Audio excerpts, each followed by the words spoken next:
시청자 여러분 안녕하십니까? 디오라마 TV의 박스 오픈 코너. 오늘은 아카데미의 신제품. 요건 이제 제프장판입니다. 네. 그래서 그동안 뭐 이타렐리, 지베지다 이런 제프장판이 몇 개 있었는데 요건 처음으로 트럼페터 네. 제프장. 그래서 지난 2021년 12월에 그 트럼페터 제프장이 3개가 나왔어요. 근데 보통 제프장은 뭐 예고를 안 하고 보통 나오잖아요. 그래서 갑자기 나왔던 건데, 그래서 오늘 요 LAV-A2 요걸 좀 리뷰를 해보는 그런 시간을 갖도록 하겠습니다. 요 판매 가격이 3만원이라고 박스에 써 있습니다. 예. 근데 뭐 3만 원 아래로 보통 구하죠. 네. 인터넷 검색을 해보시면 더 저렴한 값에 구할 수가 있고요. 예. 뭐 우리가 뭐 싸게 사면 좋은 거죠. 아마 재포장이 되면서 원래 수입된 데던 가격보다는 많이 떨어지는 걸로 알고 있습니다. 예. 좋은 일입니다. 예. 자, 오늘 소개하는 LAV-A2는 미 해병대의 주력 장갑차. 오. 요 장륜 장갑차인데 사실상 뭐 해병대 입장에서는 보병 전투차라고 볼 수도 있겠죠. 미군의 선봉에서는 예. 선봉의 선봉. 예. 미 해병대 기동 장갑차. 어떤 장갑차인가요? 요건 이제 해병대에서 해외 신속 전개가 가능하고 또 상륙 작전에도 사용할 수 있는 그런 전투용 장갑차. 그래서 어쨌든 뭐 분쟁이 일어나면 제일 먼저 달려가는 게 해병대잖아요. 예. 그래서 그 해병대를 위해서 신속 전개도 할 수 있고 보병 전투차처럼 사용할 수도 있고 그런 장갑차가 되겠습니다. 요 LAV에 대해서 제대로 알려면은 먼저 피라니아 장갑차 이야기를 먼저 해야 됩니다. 그래서 요 피라니아 장갑차는 현재 그 전 세계 장륜 장갑차 시장을 완전히 석권한 그런 이제 엄청난 그런 브랜드가 됐어요. 네. 근데 뭐 엄청난 석권이래 봐요. 결국 미군에 채용을 했으니까. 요 원래는 그 스위스의 모바크사라는 곳에서 네. 그 스위스의 모바크사의 이야기를 또 하려면 1970년대로 거슬러 올라가서 네.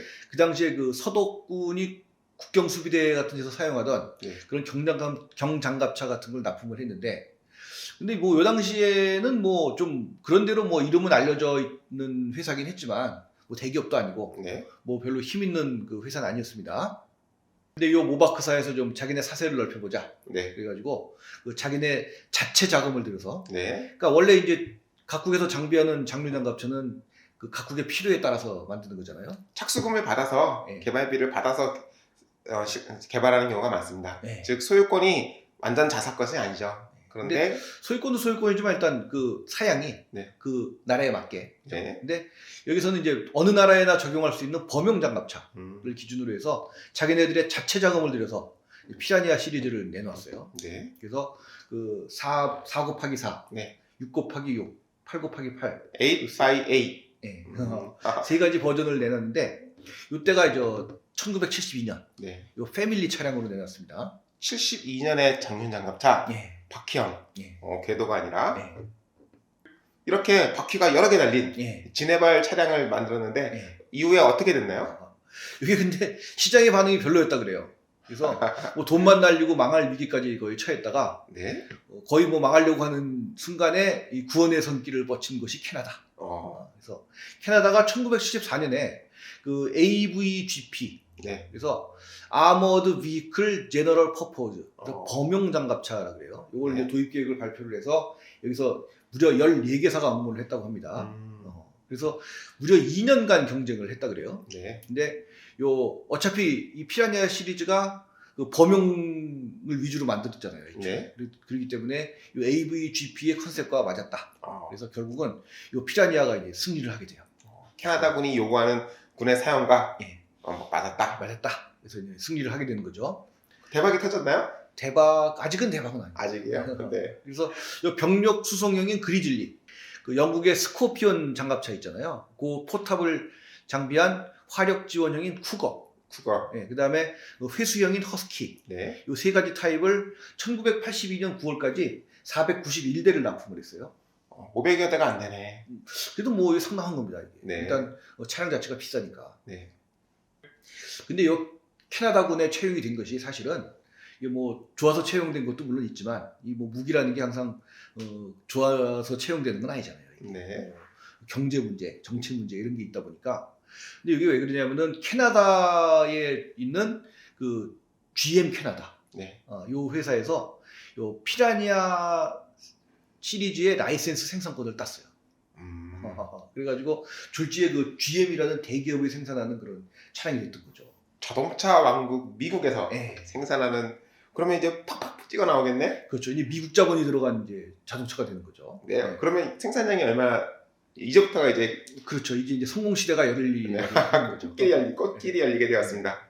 그래서 저 성공 스토리가 이제 시작이 되면서 네. 가나로부터 60대, 네. 나이지리아로부터 70대 네. 주문을 받고 그다음에 1982년 초에 드디어 미 해병대와 육군이 공통으로 그 일단 요구 사양을 내놓은 그 신형 그 경장갑 차량 네. LAV의 조달 계획이 있었는데 거기에 또 응모를 하게 돼요. 라이트 아머드 베이클. 네. 오. 그래서 요거 이제 따기만 하면 무조건 1000대 이상 납품이다. 아. 그래가지고 이 프로젝트에 응모를 해서 근데 바로 요 시기에 그 캐나다 육군의 그 링스의 후계 차량으로 8곱하기8을 개발하는 중이었다 그래요. 네. 근데 요 차량을 이제 약간 바꿔서 네. 그 LAV에 응모를 하게 됩니다. 그래서 여기 8개사가 응모한 가운데 이제 서류 심사를 해가지고 4개사의 차량들이 이제 테스트를 했어요. 네. 그래가지고 이게 이제 성능상으로도 뭐 괜찮고 그다음에 미국 자본이 들어갔다. 라는 면에서 이게 드디어 이제 GM 캐나다가 이거 이제 따게 됩니다. 자, 그래서 생산 계약 대수는 예. 그래서 LAV25라는 이름으로 여기 이제 채용이 됐는데, 네. 근데 이제 다만 또 육군이 이걸 취소를 했어요. 그래가지고 해병대 물량만 납품을 이제 하게 됐는데 다시 또 우여곡절 끝에 육군 수주 물량 일부가 또 해병대로 돌려져가지고 결국은 1985년까지 785대가 납품되었습니다. 지금 뭐 초창기에 예. LAV2 예. 시절보다 크게 늘어난 것도 아닌 것 같은데요? 뭐 일단 또 들어보세요. 네. 그래서 이게 이제 785대를 납품을 해서 해병대가 사용을 하잖아요. 네. 근데 1991년 걸프전이 발발. 드디어. 그래가지고 거기서 이제 상당히 우수한 성능을 보였다고 합니다. 네. 그래가지고 바로 사우디아라비아에서 1600대라는 엄청난 양을 발주. 드디어. 네. 뭐 이 정도도 엄청난 성공이죠, 사실. 네. 거기다가 그 냉전 종식에 의해서 이제 그 무거운 장괴식 장갑차의 수요가 줄어들고 장륜 장갑차의 수요가 늘어납니다. 그래가지고 요 소규모 지역 분쟁용으로 그 피라니아 시리즈의 새 차량들을 준비하기 시작을 해요. 후속 차량들. 네. 네. 그래서 사실상 미 해병대의 LAV와 거의 비슷한 피라니아 2가 등장을 해요. 네. 그래서 이건 뭐 기존 피라니아 시리즈에 비해 약간 차체가 길어지고 서스펜션이 좀 개량된 뭐 소규모 개량입니다. 그리고 이제 방어력을 약간 증강을 하고 그렇게 된 차량인데 요게 바로 세계에 또 관심을 끌게 돼요. 네. 그래가지고 그 캐나다군이 바이슨이라는 이름으로 도입을 하고 호주군도 또 AES LAV라는 이름으로 또 채용을 하고요. 그 다음에 카타르, 오만, 스위스 다 또 8곱하기8을 다 도입을 하게 돼요. 네. 그래가지고 전 세계 장륜 장갑차 시장에서 이제 석권을 하게 되는 거죠. 새로운 트렌드가 되었네요. 네. 완전 그 지위가 이제 반석 위에 올랐다라고 생각하면 됩니다. 그리고 나서 2000년대에 들어서 이제 크게 두 가지 또 일이 벌어지는데 하나는 GM 캐나다에서 아예 그냥 모바크사를 인수해 버렸어요. 그리고 나서 또 한 가지는 LAV3 시리즈가 개발이 됩니다. 또 후속 차량. 네. 예. 그래서 그 LAV3 시리즈는 기존의 LAV2보다 이제 차체가 좀 길어지고 방어력이 강화가 돼요. 네. 그래서 요 LAV 시리즈가 이제 엄청난 또 대박을 터뜨리게 됩니다. 그래서 우선 피라니아 3는 캐나다가 미 해병대의 그 LAV25와 유사한 개념으로 LAV3라는 이름으로 도입을 했어요. 네. 그래서 LAV3 차체에 LAV25의 포탑을 얹은 네. 그런 장갑차가 되는 거죠. 그래서 요 캐나다는 요 고디악이라는 이름으로 여기 동물 이름 많이 붙이잖아요. 네. 651대를 도입을 하고 역시 아프가니스탄 분쟁에서 좋은 활약을 보였다고 합니다. 자, 그리고 나서 이제 드디어 미 육군에 이제 납품을 하는 거죠. 네. 그래서 미 육군이 이제 신속 전개를 위한 완전히 그 군의 체제를 이제 여단 체제로 바꾼다 그래가지고 네. 그 스트라이커 여단 전투단을 이제 창설을 했잖아요. 네. 그 당시 일본계인 에릭 신세키 대장 이분이 이제 완전히 그 군 체제를 바꾸게 돼요. 네. 그래가지고 스트라이커 장륜 장갑차를 대량으로 도입을 한다. 그래가지고 요 스트라이커 장갑차를 이제 공모를 하는데 네. 여기 피라니아 3가 선정이 됩니다. 그래가지고 LAV3이. 그렇죠. 그래서 미 육군에 무려 4,466대. 우리 흔히 보는 스트라이커 장갑차가 드디어 등장을 하게 됩니다. LAV3인 거죠. 그러니까 얘하고 스트라이커가 이제 사촌지간인 거죠. 이를테면. 그렇습니다. 네. 그래서 총 13가지의 파생 차량. 그래서 엄청난 양을 지금 사용을 하고 있는 거죠. 자, 이제 미 해병대 요 LAV 시리즈 요걸 조금 더 얘기를 해드리면은 이게 그 1980년대 초에 그 주력으로 운용할 신형 장갑차를 도입하자. 네. 그래가지고 미 육군하고 공통으로 사실은 시작을 했어요. 뭐 여기 뭐 여러 가지 요구사항들이 있어요. 뭐 한 열 몇 가지가 있는데 일단은 어쨌든 그 신속 전개가 가능하고 25mm 포를 장비하고 네. 그다음에 7.62mm 탄을 방어할 수 있어야 되고 네. 그다음에 뭐 내구력, 신뢰성, 가동률 뭐 이런 것들이 있었는데 일단 이게 미 육군은 이걸 이제 취소를 하게 돼요. 근데 미 해병대에서는 이걸 계속 이걸 진행을 해서 미 육군의 물량도 약간 받아서 그래가지고 총 아까 말씀드렸다시피 785대를 납품을 받게 됩니다. 네. 그래서 요 LAV가 채용된 것이 1982년 9월. 아까 말씀드렸다시피 GM 캐나다의 피라니아 장갑차가 채용이 된 거죠. 네. 그래서 요 일단 기본적인 그 스펙을 말씀을 드리면 그 차체는 선체형 강판. 선체형. 예, 그래서 수상 주행을 염두에 둔 구조. 바닥이 네. V예요. 예. 예, 동글동글하게 생겼습니다. 배 바닥처럼. 그리고 뒤에는 그 병력실이 있어가지고 완전 무장한 병사 6명이 탑승. 물론 들어갈 수 있다는 얘기지 편하지는 않을 거예요. 요러고 들어가야 돼요. 아무튼 뭐 그 다음에는 방어력이 전체적으로 7.62mm 탄을 방어할 수 있고, 네. 그다음에 155mm 탄, 뭐 포탄, 파편 이런 걸 방어할 수 있고, 전면은 뭐 20mm 내지 30mm도 방어한다고 하는데, 그 뭐 그때 이거 처음 나올 때 얘기니까 뭐 요즘 그 탄약의 발달을 생각하면 뭐 쉽지도 않을 것 같긴 해요. 아무래도 예. 이 13톤 차량에 예. 30mm 포탄을 방어한다는 예. 그런 거는 현대에서는 무리다라고 저는 생각을 합니다만은 카탈로그 스펙상에는 그렇습니다. 예. 무게가 12.88톤인가 그렇죠. 네. 그리고 무장은 요 동급 차량을 충분히 격파할 수 있는 25mm 체인건. 여기 앞에 부시마스터라고 하나요? 예. 그 M2 브래들리에 장착된 거랑 똑같은 겁니다. 네. 그래가지고 요게 그 동축기관총으로 7.62mm M240을 네. 장비를 하고요. 그다음에 그 포탑 위에는 옵션으로 대공용 뭐 7.62mm나 12.7mm를 달 수가 있다. 요 25mm 기관포는 M242라고 하는데요. 네. 그 보통 왜 쏘면 발사 가스로 왜 이렇게 탄피 배출을 하잖아요. 얘는 전동으로 강제 급탄 네. 이렇게 하는데 단발 사격과 연발 사격을 할 수 있고, 그다음에 보통은 이제 연발 사격할 때 분당 한 100에서 200발 내외. 네. 근데 실제로 뭐 최대 발사 속도는 분당 500발. 포신이 높겠네. 예, 그리고 그 탄약은 그 철갑탄과 유탄 두 가지를 쓰는데 보통 그 탄약 급탄 벨트에 그 철갑탄 60발, 네. 유탄 150발을 장비를 하는데 이건 스위치만 탁 하면 이 탐중이 바뀐다는 거죠. 그래서 뭐 철갑탄 같은 경우는 이게 걸프 전쟁 당시에 요 25mm 그 APF SDS 탄이 나왔다 그래요. 네. 요 APF SDS 탄은 뭐 요즘 뭐 주력 전체 주요 포탄으로 사용을 하잖아요. 날탄. 네, 날탄 얘기하는데 아무튼 요 25mm APF SDS 탄은 주력 2세대 전차의 측면 장갑은 충분히 뚫을 수 있다라고 합니다. 그리고 기동력은 제너럴 모터스사의 6기통 V형 디젤 엔진. 네. 출력이 275마력. 그래서 그 변속기는 자동 변속기. 전진 5단, 후진 1단. 네. 8륜 구동으로 그 바퀴 뭐 몇 개가 피탄이 돼도 네. 충분히 주행이 가능하고 극단적으로 앞뒤 바퀴만 살아있으면 움직일 수 있다는 거죠. 바퀴가 8개나 있는 이유는 예. 이 13톤이나 되는 차량의 접잡을 낮추기 위함도 있고 또 그리고 말씀하신 것처럼 바퀴가 앞뒤 바퀴만 남아도 예. 기동할 수 있다. 예.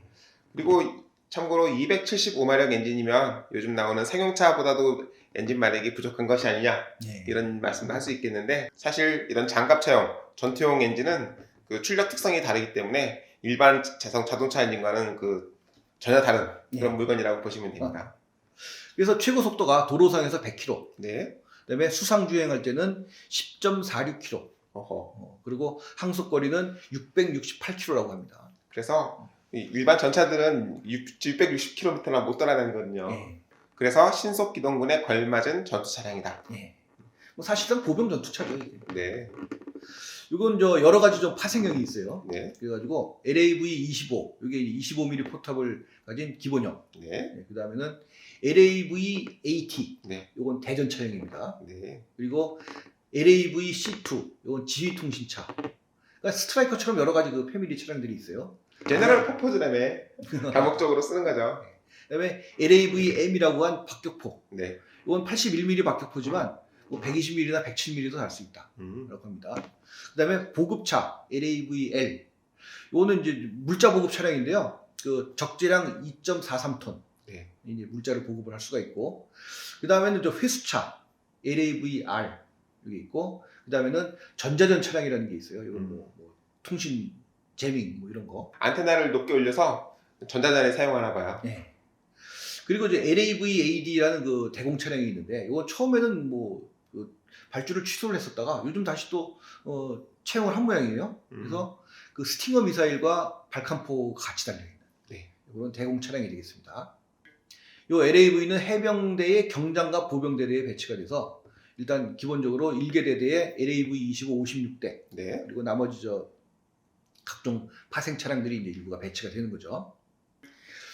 요 우리 저 이 키트는 LAV-A2잖아요. 네. 그래서 요 A2라는 게 뭐냐 그러면 A1이 있고 A2가 있다는 건데, A1은 2000년 서기 2000년에 실시된 개량 사업.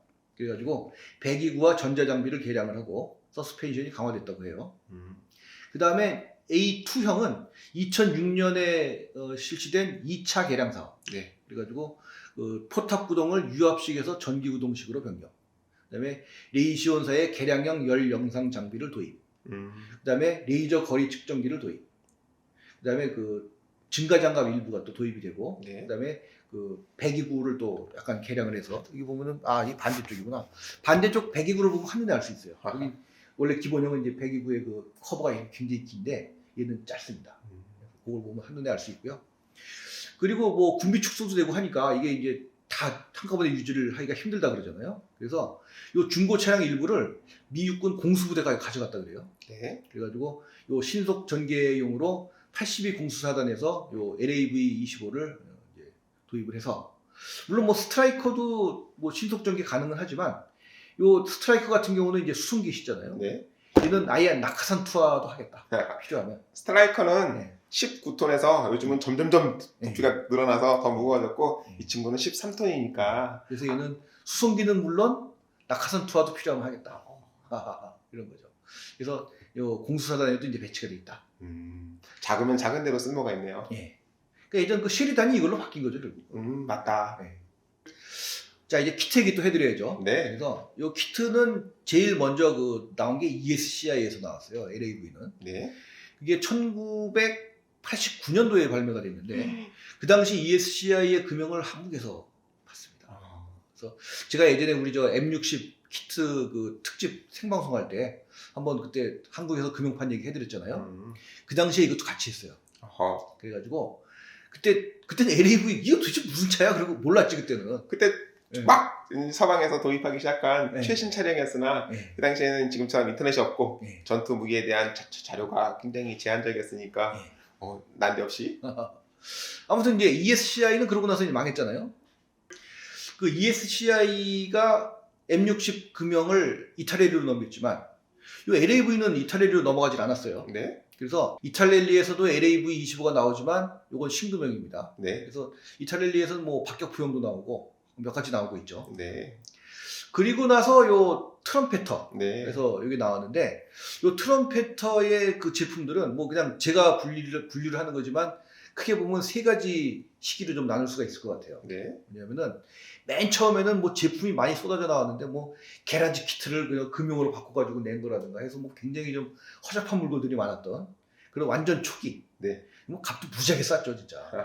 그때 초기 물건이 있고 그 다음에는 이제 2000년대 초반. 네. 초반에 그 좀 많은 제품이 나왔는데 그게 주로 특징이 이제 박스가 이제 빨간색입니다. 빨간색.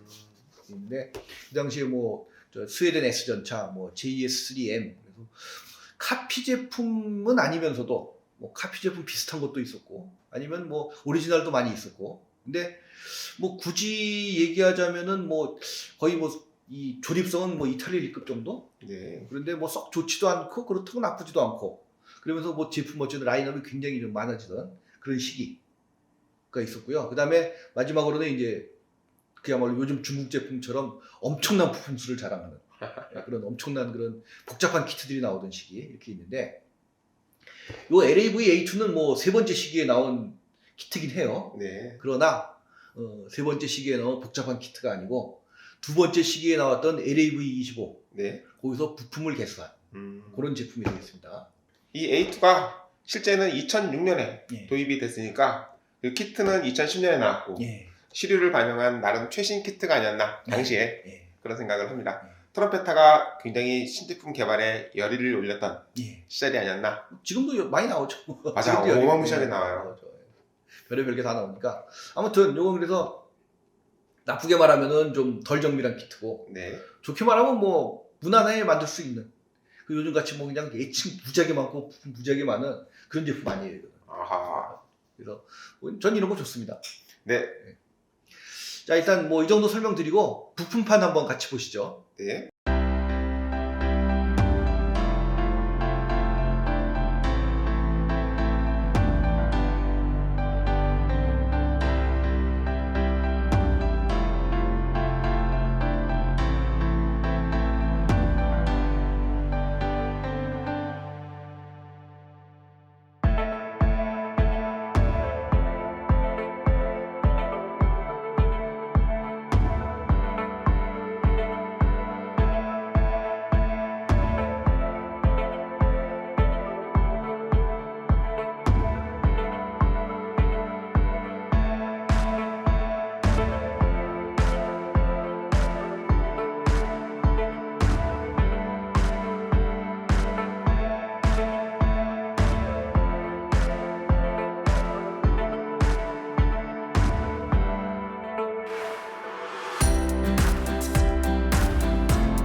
자 이상 저 아카데미의 트럼펫터 재포장 신제품 네. LAV-A2 소개를 해드렸고요. 그럼 저희 그 뺑뺑이로 작품 감상 같이 해보시고요. 그리고 구독과 좋아요 좀 많이 해주시고 저희 다음 시간에 또 찾아뵙도록 하겠습니다. 감사합니다.